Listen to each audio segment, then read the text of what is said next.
नमस्कार दोस्तों, मैं स्वागत करता हूं मिशन लर्न 2.0 के यूट्यूब चैनल में। दोस्तों, इस वीडियो में हम जानेंगे इसरो से संबंधित कुछ महत्वपूर्ण प्रश्नों के बारे में जो कि हमेशा सभी प्रतियोगी परीक्षा में पूछे जाते हैं। दोस्तों, हमने सभी प्रश्न आपके लिए इम्पोर्टेंट और सिलेक्टेड लिए हैं जो किसी भी एग्जाम के लिए काफ़ी हेल्पफुल होगी। तो चलिए स्टार्ट करते हैं। सबसे पहले प्रश्न से प्रश्न है, इसरो का आदर्श वाक्य क्या है? इसरो का आदर्श वाक्य क्या है? तो इसका राइट आंसर है मानव जाति की सेवा में अंतरिक्ष प्रौद्योगिकी। देखिए, इसरो भारतीय अंतरिक्ष अनुसंधान संगठन भारत का राष्ट्रीय अंतरिक्ष संस्थान है जिसका मुख्य केंद्र बेंगलुरु कर्नाटक है। इसका प्रमुख कार्य भारत के लिए अंतरिक्ष तकनीकी विकसित करना होता है। चलते हैं अगले प्रश्न की तरफ। अगला प्रश्न है, इसरो की स्थापना कब की गई थी? देखिए, अगर इसरो की स्थापना की बात करें तो इसका राइट आंसर हो जाता है सी, 15 अगस्त 1969 में इसरो की स्थापना की गई थी। चलते हैं अगले प्रश्न की तरफ। अगला प्रश्न है, विक्रम साराभाई अंतरिक्ष स्टेशन का मुख्यालय कहाँ है? विक्रम साराभाई अंतरिक्ष स्टेशन का मुख्यालय की बात करें तो इसका राइट आंसर हो जाता है तिरुवनंतपुरम में।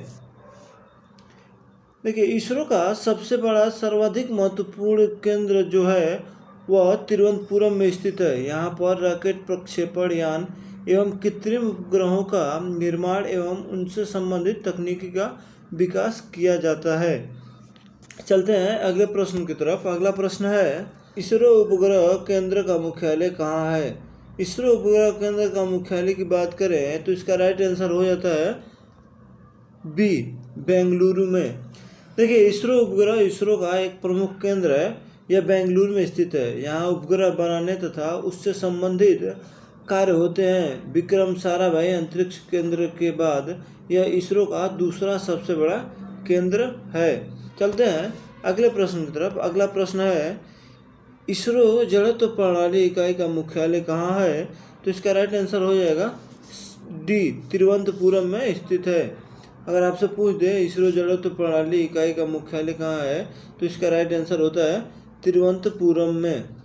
चलते हैं अगले प्रश्न की तरफ। अगला प्रश्न है, एंट्रिक्स इसरो की एक वाणिज्यिक इकाई है, इसका मुख्यालय कहाँ है? तो इसका राइट आंसर हो जाता है सी, बेंगलुरु में स्थित है। चलते हैं अगले प्रश्न की तरफ। अगला प्रश्न है, राष्ट्रीय सुदूर संवेदी केंद्र का मुख्यालय कहाँ है? तो इसका राइट आंसर हो जाएगा डी, हैदराबाद में। अगर आपसे पूछ दे राष्ट्रीय सुदूर संवेदी केंद्र का मुख्यालय कहाँ है तो इसका राइट आंसर होता है हैदराबाद में है। चलते हैं अगले प्रश्न की तरफ। अगला प्रश्न है, इसरो के पहले अध्यक्ष कौन थे? अगर इसरो के पहले अध्यक्ष की बात की जाए तो विक्रम साराभाई इसके अध्यक्ष थे। अगर पूरा नाम पूछे तो विक्रम अम्बालाल साराभाई था। चलते हैं अगले प्रश्न की तरफ। अगला प्रश्न है, भारत द्वारा निर्मित प्रथम उपग्रह कौन सा है? तो इसका राइट आंसर हो जाता है सी, आर्यभट्ट। इसको 19 अप्रैल 1975 को लॉन्च किया गया था। चलते हैं अगले प्रश्न की तरफ। अगला प्रश्न है, इसरो ने 15 फरवरी 2017 को कितने सैटेलाइट एक साथ अंतरिक्ष में भेजकर विश्व रिकॉर्ड बनाया था? तो इसका राइट आंसर हो जाएगा डी, 104 सैटेलाइट भेजकर विश्व रिकॉर्ड बनाया था। चलते हैं अगले प्रश्न की तरफ। अगला प्रश्न है, इसरो ने मिशन मॉम यानी मार्स ऑर्बिटर मिशन कब लॉन्च किया था? तो इसका राइट आंसर है ए, 5 नवंबर 2013 को। अगर पूछ दे कब लॉन्च किया गया था तो 2:38 पे लॉन्च किया गया था। चलते हैं अगले प्रश्न की तरफ। अगला प्रश्न है, भारत का पहला रिमोट सेंसिंग उपग्रह IRS कौन सा है? तो इसका राइट आंसर है ए, IRS-1A। अगर इसका औपचारिक नाम पूछे तो मंगल कृत्रिम मिशन इसका औपचारिक नाम है। अगर अंग्रेजी में पूछे तो मार्स ऑर्बिटर मिशन होता है। देखिए, मार्स ऑर्बिटर मिशन भारत का प्रथम मंगल अभियान है। यह भारत की प्रथम ग्रहों के बीच का मिशन है। वस्तुतः यह भारतीय अंतरिक्ष अनुसंधान संगठन की एक महत्वाकांक्षी अंतरिक्ष परियोजना है। इस परियोजना के अंतर्गत 5 नवंबर 2013 2:38 पर मंगल ग्रह की परिक्रमा करने हेतु छोड़ा गया था। यह उपग्रह आंध्र प्रदेश के श्रीहरिकोटा स्थित सतीश धवन अंतरिक्ष केंद्र से ध्रुवीय उपग्रह प्रक्षेपण यान C-25 के द्वारा सफलतापूर्वक छोड़ा गया था। चलते हैं अगले प्रश्न की तरफ। अगला प्रश्न है, इसरो के द्वारा चंद्रयान 1 कब लॉन्च किया गया था? तो इसका राइट आंसर हो जाता है बी, 22 अक्टूबर 2008 को इसरो का चंद्रयान 1 लॉन्च किया गया था। चलते हैं अगले प्रश्न की तरफ। अगला प्रश्न है, इसरो ने चंद्रयान 2 कब लॉन्च किया था? तो इसका राइट आंसर है ए, 15 जुलाई 2019 को। आप लोग को पता होगा 12 जून को इसरो के अध्यक्ष के सिवान ने घोषणा की कि चंद्रयान पर जाने के लिए भारत के दूसरे मिशन चंद्रयान 2 को 15 जुलाई को प्रक्षेपित किया जाएगा। 29 जून को सभी परीक्षणों के बाद रोवर को लैंडर विक्रम से जोड़ा गया और 15 जुलाई 2019 को चंद्रयान 2 को लॉन्च कर दिया गया। तो इसका राइट आंसर है 15 जुलाई 2019 को। चलते हैं अगले प्रश्न की तरफ। अगला प्रश्न है, शैक्षिक उद्देश्य के लिए भारत का पहला उपग्रह कौन सा है? आपसे पूछा है शैक्षिक उद्देश्य के लिए भारत का पहला उपग्रह कौन सा है? इसका राइट आंसर है इडुसैट। अगर इसकी बात की जाए तो यह पाठशाला स्तर से उच्च शिक्षा तक सुदूर शिक्षा के लिए बना है। इसका राइट आंसर है ए, इडुसैट। देखिए, अगर इसकी बात की जाए तो यह पाठशाला स्तर के उच्च शिक्षा तक सुदूर शिक्षा के लिए बना है। यह पहला समर्पित शिक्षा उपग्रह है जो देश भर में शैक्षणिक सामग्री के संवितरण के लिए कक्षा को उपग्रह आधारित दोतरफा संचार उपलब्ध है। चलते हैं अगला प्रश्न की तरफ। अगला प्रश्न है, युवा विज्ञानी कार्यक्रम किसके द्वारा लॉन्च किया गया? आपसे पूछा है युवा विज्ञानी कार्यक्रम किसके द्वारा लॉन्च किया गया? तो इसका राइट आंसर है बी, इसरो द्वारा लॉन्च किया गया।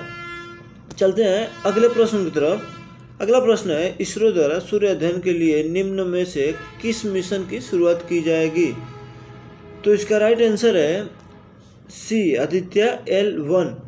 देखिए, अगर इसकी बात करें तो यह अंतरिक्ष यान है जिसका मिशन सूर्य को अध्ययन करने के लिए है।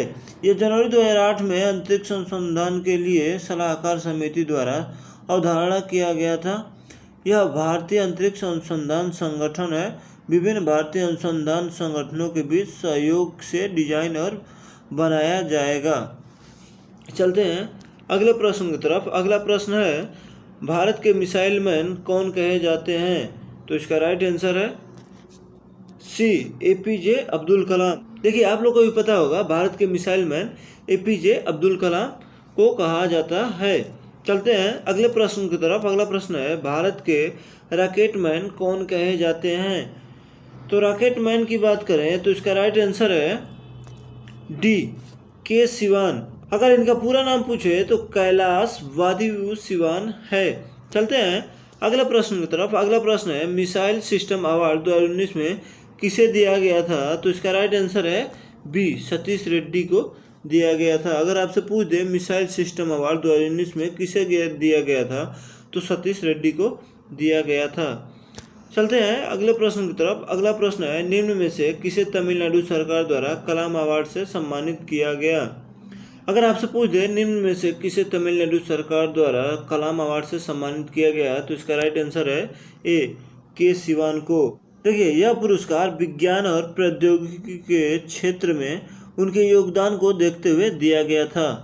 तो इसका राइट आंसर है ए, के सिवान। चलते हैं अगले प्रश्न की तरफ। अगला प्रश्न है, अंतरिक्ष मंत्रालय किसके पास है? तो इसका राइट आंसर हो जाता है ए, प्रधानमंत्री के पास है।